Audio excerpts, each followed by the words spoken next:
من كان يريد ثواب الدنيا فعند الله ثواب الدنيا والآخرة وكان الله سميعا بصيرا۔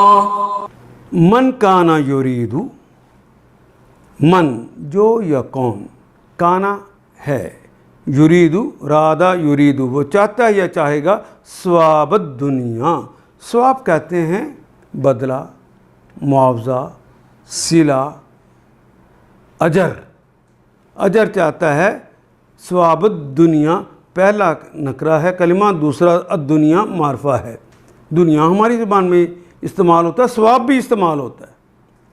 جو دنیا کا ثواب چاہتا ہے، جو دنیا کا مال چاہتا ہے، جو دنیا کی نعمتیں چاہتا ہے، کانا یرید ثواب دنیا، اگر کوئی دنیا کی چاہتا ہے، فعند اللہ، پس عند اللہ، عند کہتے ہیں پاس، قریب، نزدیک کو، عند اللہ اللہ کے پاس ہے ثواب الدنیا والآخر، اللہ کے پاس ہے دنیا کا بھی ثواب اور آخرت کا بھی ثواب، دنیا کے بھی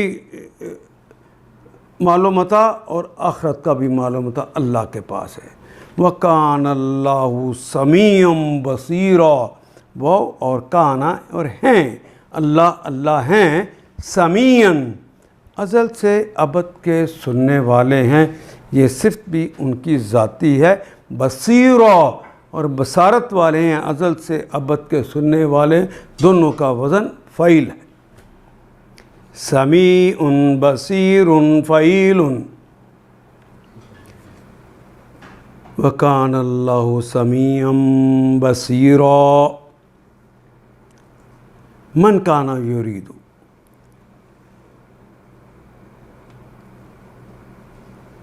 محض جو شخص، جو شخص یا جو شخص محض ثواب دنیا کا طالب ہے، اسے معلوم ہونا چاہیے کہ اللہ کے پاس ثواب دنیا بھی ہے اور ثواب آخرت، اور اللہ سمیع و بصیر ہے۔ ایسا نہیں ہے کہ تم نے کس نیت کے ساتھ کام کیا انہیں پتہ نہیں ہے، اخلاص کتنا تھا انہیں پتہ ہے۔